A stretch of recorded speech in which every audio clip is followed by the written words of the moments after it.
सदा विजय वर्धन शान्ति कुरु गदा पाणे नारायण नमोस्तुते। अजा एकादशी व्रत कथा आरंभ।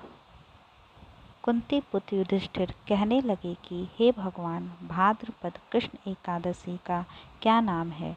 व्रत करने की विधि तथा इसका महात्म्य कृपा करके कहिए। मधुसूदन कहने लगे कि इस एकादशी का नाम अजा है।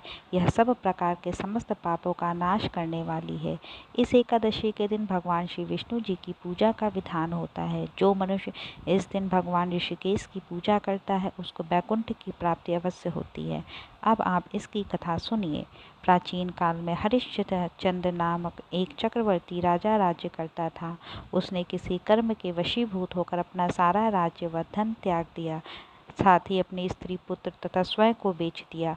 वह राजा चांडाल का दास बनकर सत्य को धारण करता हुआ मृतकों का व्रत ग्रहण करता रहा, मगर किसी प्रकार से सत्य से विचलित नहीं हुआ।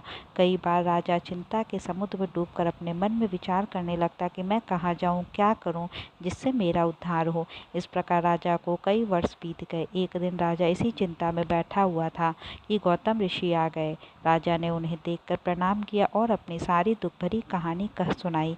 यह बात सुनकर गौतम ऋषि कहने लगे कि हे राजन, तुम्हारे भाग्य से आज से 7 दिन बाद भाद्रपद कृष्ण पक्ष की अजा नाम की एकादशी आएगी। तुम विधि पूर्वक उसका व्रत करो।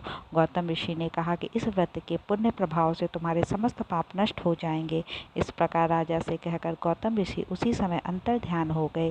राजा ने उन्हें कथानुसार एकादशी करने पर विधि पूर्वक व्रत व धारण किया। इस व्रत के प्रभाव से राजा के समस्त पाप नष्ट हो गए। स्वर्ग से बाजे बजने लगे और पुष्पों की वर्षा होने लगी।